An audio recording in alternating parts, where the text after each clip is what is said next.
Ever since the Jews were freed from Egypt over 3,000 years ago, we've been commemorating these events with the Seder. Much of what we do in the Seder stems from that first Seder, when the Jews sat around the table and relived the experience of freedom. They sat like nobility, ate matzah, and drank wine. There's only one problem. When was the first Seder?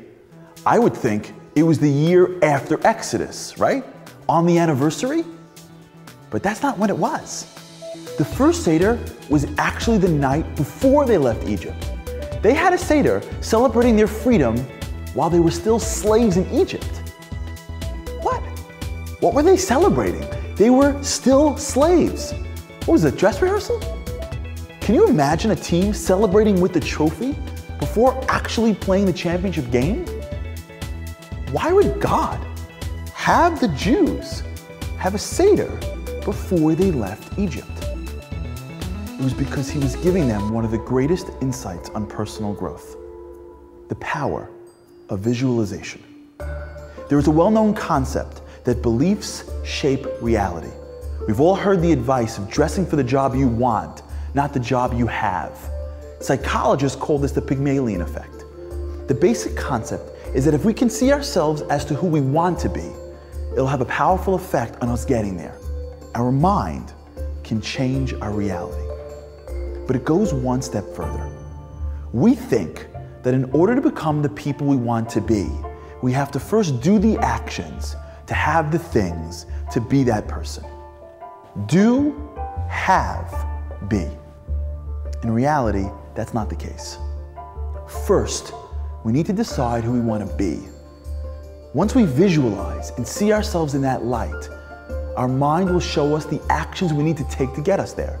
It'll direct us to the steps that are in front of us to fulfill our dreams. First be, then do, and then have. Why does this work? Because we are each born with a soul that has unlimited potential. We can do incredible things, but first we need to see it, to believe it. God was teaching the Jews in Egypt the first step to freedom. It starts in your mind. Leaving Egypt won't make you free. Doing and having won't make you free. Freedom is a way of life. To be free, you have to see yourself as free. And then you can act with passion and energy to make it a reality. The Seder isn't just some ancient custom about leaving Egypt thousands of years ago. It's a recipe for freedom that applies to our lives today. You see, Egypt is not just a physical place. It's a spiritual one. The word Mitzrayim stems from the word Meitzar, which means constricted, limited, narrow. Spiritually, Egypt represents those factors that enslave us, the blocks and limitations, the insecurities and desires that prevent us from being the people we dream of being. And Passover comes to show us how to get out. We sit at the Seder and remember that the first time the Jews did this, they were also slaves. They had to see themselves as free. And so too, we have to visualize ourselves leaving our own Egypt, even if we're physically there.